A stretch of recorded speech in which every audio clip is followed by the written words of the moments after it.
Oman Penny, this is going to be a dint on your administration. Yanye Shishemu, and a rabano, ne bobre, say indeed, wait, this is criminal. Oh, Pia will need acquire and a copy you bought the son. We are no coma, make share, no quasia. Na ni videos a men so far, no shall man share baby, no the full be actually baby. No wa share a white coat yibi. Na niema guni kwa na tag ebo bone ho. Na wa sugar no ho. No wa no aba no adane no ho na wa raw coat no no abobo na so de ahye bag bibo. What is going on? Enche. Mobama grada ko represent your UN. The way NDC for ne konidie. World Health Organization WHO for share na mo Dr. Patricia Semowa e manenya mo because NDC for no the minute a doctor and that we didn't so the way we for no ko stop it. Medafo amena wasemo wakwa banfa mra de pa TV so se nene dey dikan ya wa be pie me video so amese so be we page no so na wa follow yen se be post video bi a obeye bi a share na enei abaya bi e trend with social media no so a your friend Dr. Ann Sansa Daly a che se abaya yi oye okatachie fifa ne ex girlfriend na sisi ya no o trendi yan kasankasa enemi abaya ya doctor and Ghana Health Service e de abase omunima abaya no e wo bebia na ye nyina ye beko ye chi na yakwa akobon konko na onim se sansem we nyina e hyase wo mra eye Kevin Taylor ene eye okatachie fifa na entokwa bi ekoso e wo wo montamu a na enya asem keto ne nyina ne Kevin Taylor ene nipa o share entokwa no ase a ye hu se ofa abrante bi a ye friend Williams ede ne etna ne show no so o chese abrante no eye fake doctor eye abrante ye da screen isu na ene ye wo chese Ghana mpefo nye hwehwemu fanfa abrante no ho na ono aye hwehwemu ahu se abrante ne ye fake doctor eno ene okatachie fifa wonu so ba back ena wonu so ba she eye Kevin Taylor yi na nya asem ketwa anche ne hu se Kevin Taylor so aba bonti chemu se okatachie fifa e the message asi onu Kevin Taylor adamfo a wo threat Kevin Taylor se wanya brand ne dimbo wanya ne ho asem ka odo no Kevin Taylor naked pictures ebeba bonten na sa ensem we ya Kevin Taylor ebe kan ye no ena okatachie fifa sane ba back ena ono so ebe ba she Kevin Taylor e kire mu se eye sa abaya na Kevin Taylor ka ho asem no eye ono okatachie fifa ex girlfriend na akoye se ne ex girlfriend no ena share Kevin Taylor ase ama ne keke egu nanim ase egu ono okatachie fifa nim ase na o ma homa se wo mu nyai de wo mo ye ena e beef ne de ye hu se e ko so kra ema okatachie fifa wo mo che no e ho nsem de se bidja e wo social media no so a na enya asem ketwa ne ye hu se atu akoda a ne ye nyina ye hwe se eye se ntokwa no etu atwa NCBM de hu ya ne se okatachie fifa na baba se wa ma Kevin Taylor ene ne ex girlfriend wa ma o ma homa a wo twen se wo mo ebe jai de wo mo ye no se de ebe ya eniema ebe to dine mu wo hwe ni mu hu se enya de se o meja de mo ye ene okatachie fifa ababa ka wa be prove se ne ex girlfriend no wo ye eye fake doctor pa che say ni certificate eye che say ni pictures ni videos ni bia wo ye uti mu say ababa awa no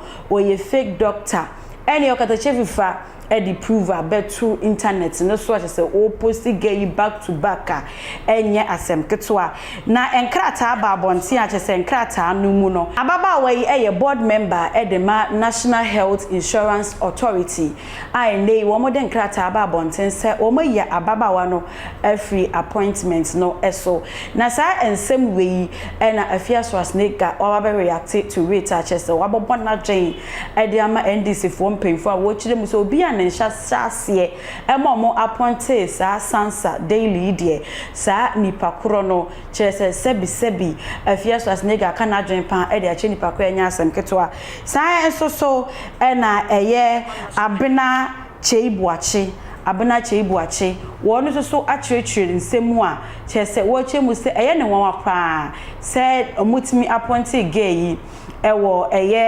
NHIA aso na ndie ensem de Afia so asnega akabisan so na Abena kyei boakye oni so akabia enya asem ketwa medafo yentie ensem a Abena kyei boakye editu dwa ye ba wakotie ensem no bia Afia so asnega so editu dwa kisho say nipa indeed the credentials no eye credible meaning say dental and medical authority for the krata bi epiabonte no omo petition say yenhwehwe awrano ne credentials no emu na bibisa sa na montuo ben na mpanyimfo efa so sa petition a wo mo de ba ye no enso so ewo ehonom na dental medical and dental council for na a buy a petition for investigation into the medical credentials of Dr.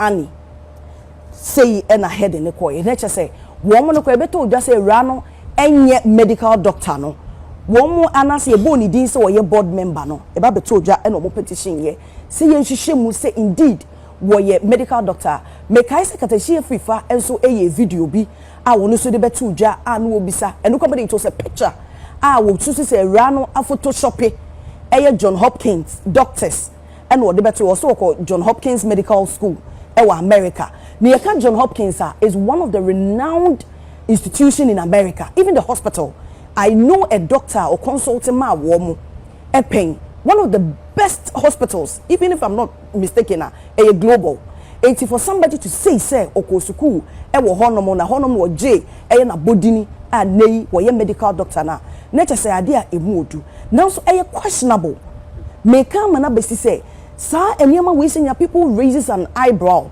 I been a making institutional womo the petition ye womo de aba betuja abranti bi tro krata e de call John Hopkins say womo hwe say rano waba hono pa quickly and womo respond be kan say omo ni any document bi e kire say rano akosuku e wo hono mo e de na ekosu e ma me ene ahomachin as early as 3 a.m. me frɛ me yonko no bisa ne say se wo bia ye adwuma e wo John Hopkins na me di ni din ekọ sesia na se me tro wo mo se o wo betimi me say ye public you know ade se ma ye adwuma wo ho no mo wo betimi a tro de akọ ama wo mo ebe respond say between date say any date say me consult e ma wo mo I mean wo ye adwuma e wo ho no for more than 2 years crampo wo so mo be tro de ama say within year say 2 years say me ye adwuma wo ho sound so e na wo tro ko school no mu a wo mo be ka kire wo say indeed o say wo tro kwa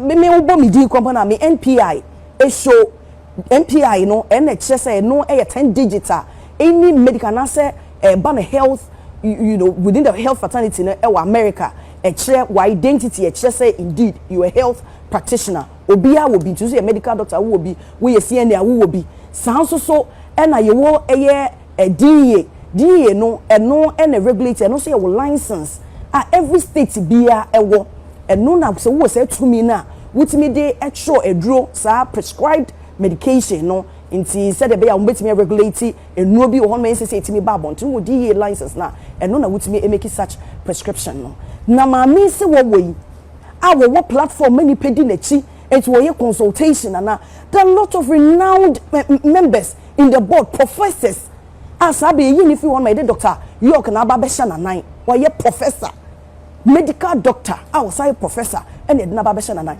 were we able to do due diligence before giving that lady the appointment and ne ba be toja I need clarity on that omampanyini this is going to be a dent on your administration yanye hwehwemu enwu awraba ne bobre say indeed this is criminal when you personate and it's a criminal offense by your constitution anymore wato mra enya adepa na ni videos amehu so far no hye no gina mantwe baabi no de phone bi atwene baabi na wa hye eye white coat yi bi na niema gu ni kom na tag ebobo ne ho na wa sugar ne ho na wa kɔ no ba no adane ne ho na wa roll coat no no abobo na so de hye bag bi bo what is going on?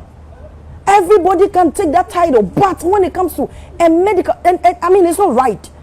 Everybody cannot even take the medical doctor title no I yes obi asawa say me a lawyer onye ne LLB on show entrance exams enko school of law makola onko honom 2 years na ti so why your first degree a ukokocha 3 years ewo LLB we are wakokocha 2 years 5 solid years na wo pass ya call you to the bar obi timi sorry preko pay free Ghana say ya call you to the bar no ko UK or so kwa practice wo I just say England honom so no we go through the process ya call wo obi ntimi sorry free American kasa me medical doctor medical practitioner ewo America na waba Ghana wabra won go through won control exams bia me yam pass no call no e ma GMA 4 I mean what is going on o man panyin me serew we dey yade ntwa ye say a true pass e awraba no we yourself acclaimed a doctor one medical proper licensed medical doctor say they will claim in there then as on mine no we have a long way to go, especially platforms are when you are not so I work kasa about health, whereas I only any knowledge about it no Mr. Intina Bekano minya adi say indeed, but so far no see etinye you know I'm for raising consent I'm for raising eyebrow me yina me da for na say Abena Cheibuachi o say no nwa pa sesa ensem we AC e wo Ghana ha sei na sanso so na Afia so asnega so be kana twen say the medical e kan ma me kan for tap send enfama say wo send this came from on na dey abo man Ghana mu tap send e be bo we yankasa wo dey abaya na so be kwa Apple Store and as a Play Store na wa kwa download tap send e wo honum in process o maybe say promo code na ba the part TV e dey a show of Afia for your transactional yentil she ne mum dey be sama bonus e dey account because of the party via wabo at the asho me da for meeting e dey akosi aboajewa donko yenti Afia so asnega emra say an wo gumani mi ye hojo mi ye na mi chen Togo flag mi ye hojo me Germany so woni wo bi aka monta mo bom say yeah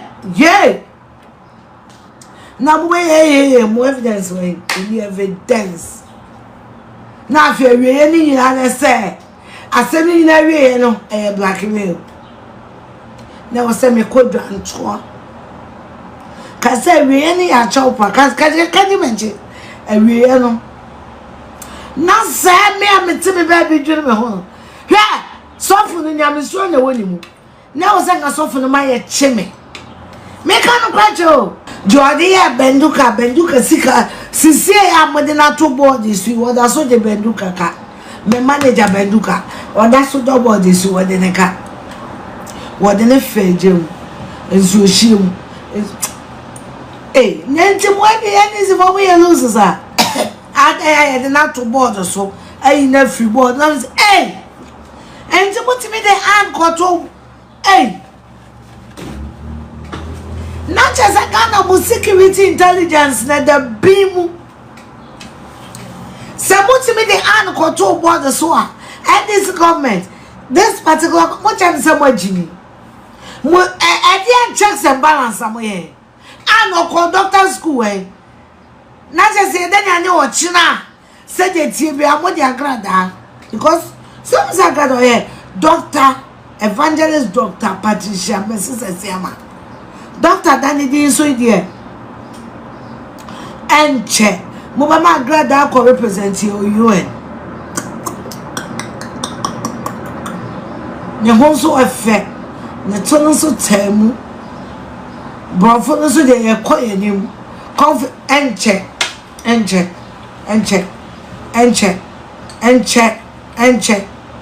what WHO for share the way NDC for ne koni there says enche World Health Organization WHO for share na mo Dr. Patricia Semowa and Maninya Mowa because NDC for no the minutes a doctor and that we didn't so the way we am kwasia for no ko stop it NDC pedili pia o ka ho kopim se ekoda board na so no we no ko stop it because I know you no kwa shower we shit apamo no ko stop it no kwa me say mumusa benduka say Benduka we NDC ni o.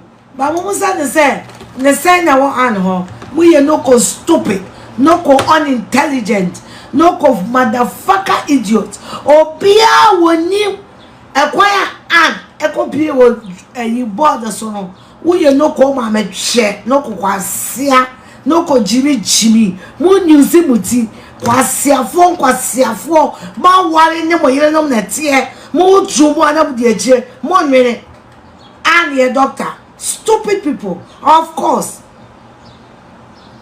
when you meet unintelligent people, uneducated people, you can be anything. And me say and your madam fufa munchimi no. And it's a clear indication that you can be anything. Not as I did for many more there. Kai, when I'm the coffee the go by. More Jimmy pa. More Jimmy. As I say, NDC for when you answer you bet 30%. 70% people in the NDC, especially the people at the top now, more Jimmy. And this is a clear indication. Because I'm not mimi no. Me from me grandma ya tukuba njano. Do you understand what I'm saying? The I know.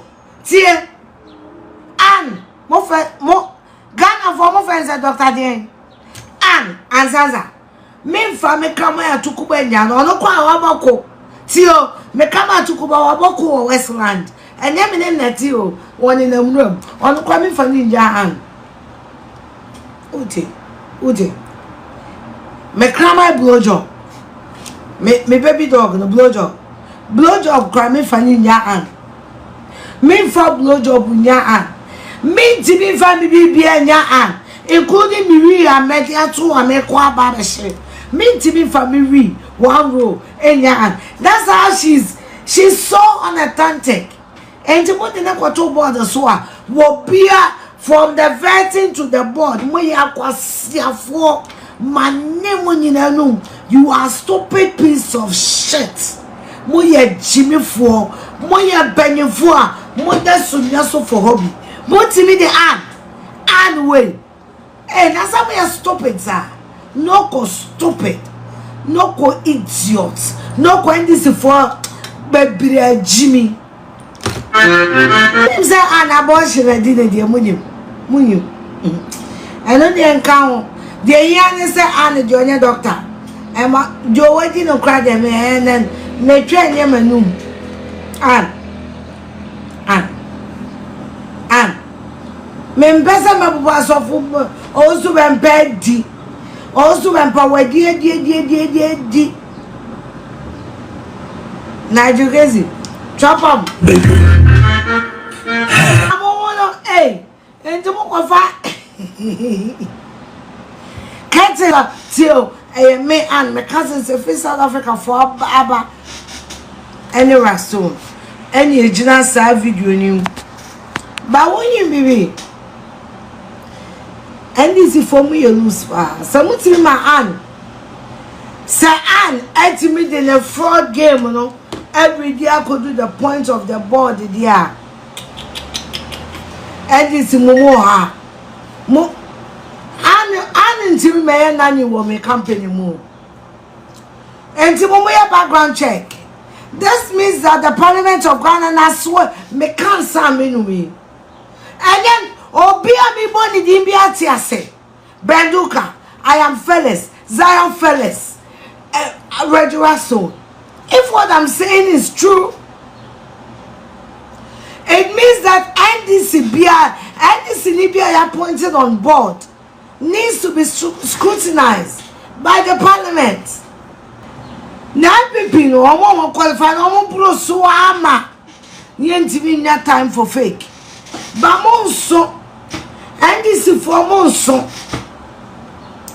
say NPP appointed fake doctor. Me but original ones no qualify no. We about 700. And to fake no one passive vetting. Hello. We are this in your say my book. We are new. Mogum when you must say. Because me say Annie Ashawini. I am a doubtful. and me reading the number. Oh, yeah, madam for. Minim say utua wo bedi. O promising one chia o be blackmail no minim nya. And a mattress shows a meaning a bob. Mr. Rastor's office 2018 and not 2019. The woman, all women show empowerment show. And also a medical doctor. Blackmailer we are me. Again. Now we are boss. I will be like a doctor outside doctor. Make one minute say about when your doctor. That tells you your intelligence level. As someone to me CMPP under the watch of Dr. Mahmoud Bawumia. Now by ask me a doctor, you senior quarter. Because Ocheson, Otoson, you do check a word true, more Jimmy, and this is for and go selection way or more woman must say. Hey! And you won't consider selection way or more. Hey! Can this happen in the NPP? So, girl, be by us, me a doctor who said you got NPP.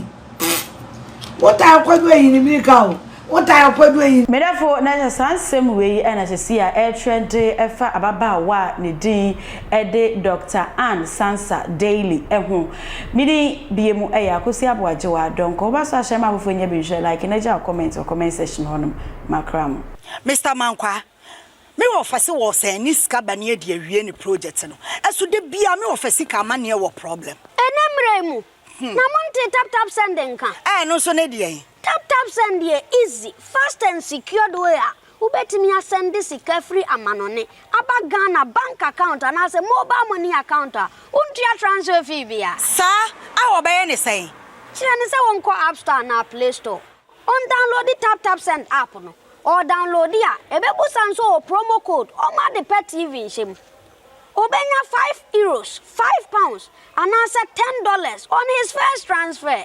And you make kwa friend na catch them. Tabi minyanwie. Esanse tap send at the good news aba. Tap send the giving the customers won't or the tap send wallet aba. I know be any say. So your customer who you kesisia. Ubetimi akọ tap send app no no create wallet wo so. Enti se rate ne kosora now the sika kogu wallet no. Anase mpo betimi atususu nkakra enti abere sema opeso send sika ba Ghana no anse wa send sika na ba Ghana anase oba o my Ghana mu watimi use sika e wo wallet no tie and you said to say you use momo Ghana hayiru sa pepepe se si tap send that trena shim kopiem wo United Arab Emirates Netherlands and Austria tap send na pa no